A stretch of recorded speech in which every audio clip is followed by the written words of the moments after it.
Everybody, this is a very brief lecture on how to do a resource list. It's an appendix often used in a proposal or a feasibility study or even common business reports.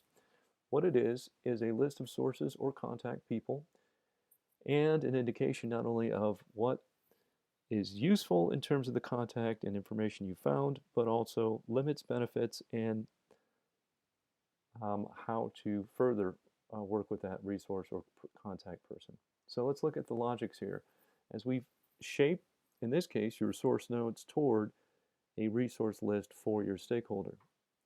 You do not need to include every source you found. And indeed, it's more strategic, perhaps smart, to go ahead and list in this resource list or annotated bibliography, whatever you choose to call it.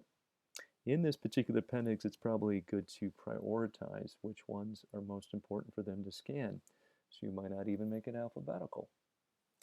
What is necessary? Well, first of all, the name of the particular contact. And usually this should be probably a bit more full than just the actual URL. Now, mind you, this person, and Caitlin, your team is doing great, so I'm not spotting you or accusing you or anything.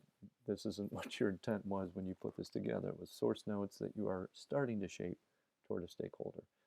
So everybody please understand that this is not a final form. I'm just using this template of sort of a rougher form of source notes to explain the logic of how to transform it into a resource list that you would include as an appendix in your final submission of your proposal to your stakeholder.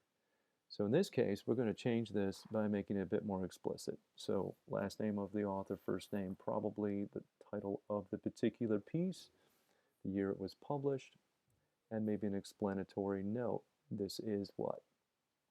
All right. That can even be in the actual citation, or more often it's the first bullet. So this is an article written by that focuses on. So it's basically in the first bullet or the first sentence, you will identify the source. And even here, its relevance to the project. So this particular article written by a competing university, Western Connecticut State, whatever, in this case not, possibly, but I'm just using that as an example.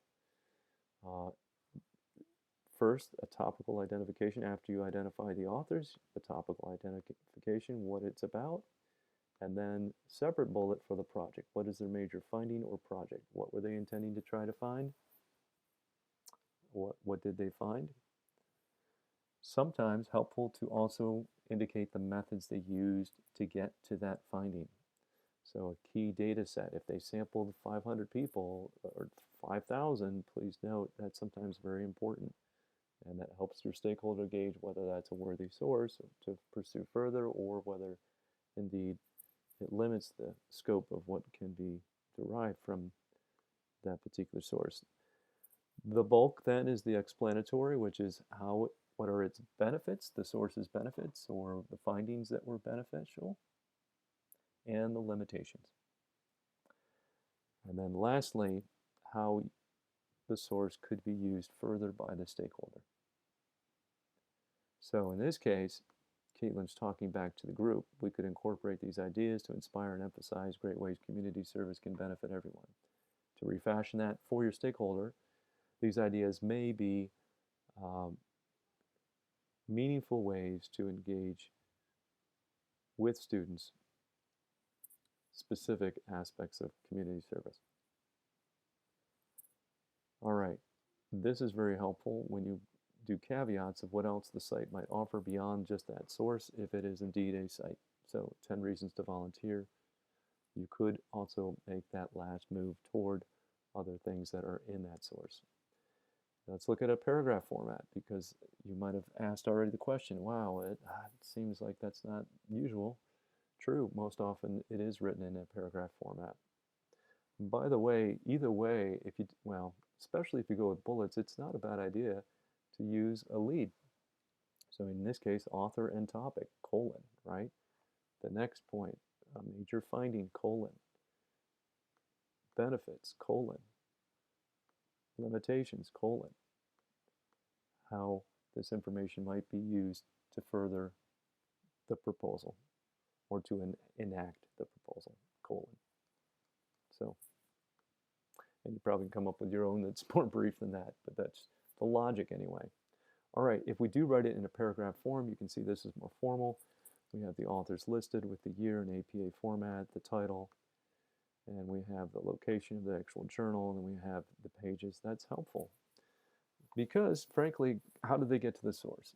And you do need enough information. If you don't have it linked, you need to give them more information to be able so they can get to it. So that's what I'll hold your feet to. If indeed you could get away with, let's say, even up to here, but with a link, I would probably be okay, right? All right, we can get to it. That's the point.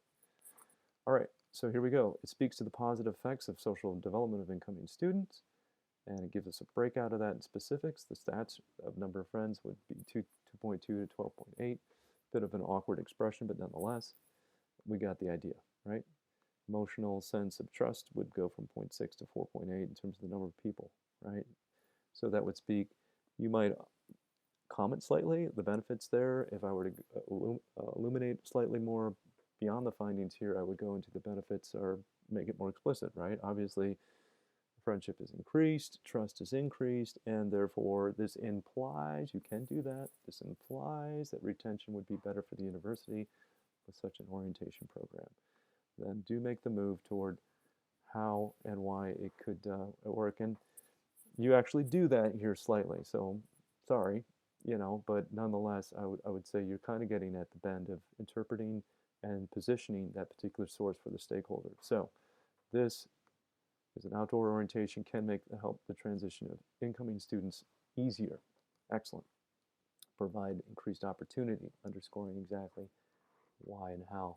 This is an important article. I do want to look at this next one because it makes the last move a little more explicitly. 3 opportunities that particularly Hamilton, for their project. What are the 3 options? Is it mandatory? Is it not? So we're looking at logistics that are helpful. I would separate paragraphs, folks. I mean, I would at least think the logic, right? Your first paragraph would simply say who wrote the source and positioning to our particular institution, is this a competitor or not, kind of thing. And the second part of that first paragraph is what is the major finding? And then I would go to the body paragraphs that explain the findings in terms of limits and benefits, emphasizing obviously benefits because you're passing this source and selling it to the stakeholder as a user-friendly source for them. And the last paragraph would be how they might use the source. All right, in this case, we got the mandatory, we have, if you will, key aspects, right? The trips are chosen by administration for the students based on ranked preference.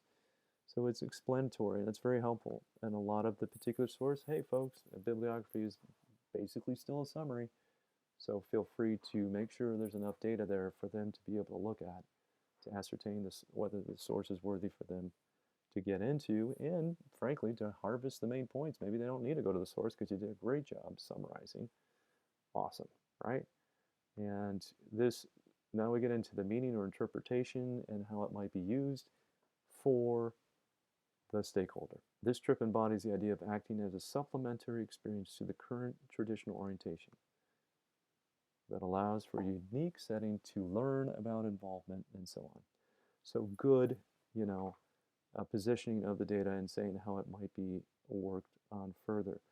Maybe more explicitly, I'm trying to find the exact one here. Forgive me, it's another reference. And let me see if I can find that. Is to think about, and it was in this example, I believe, where they might go further.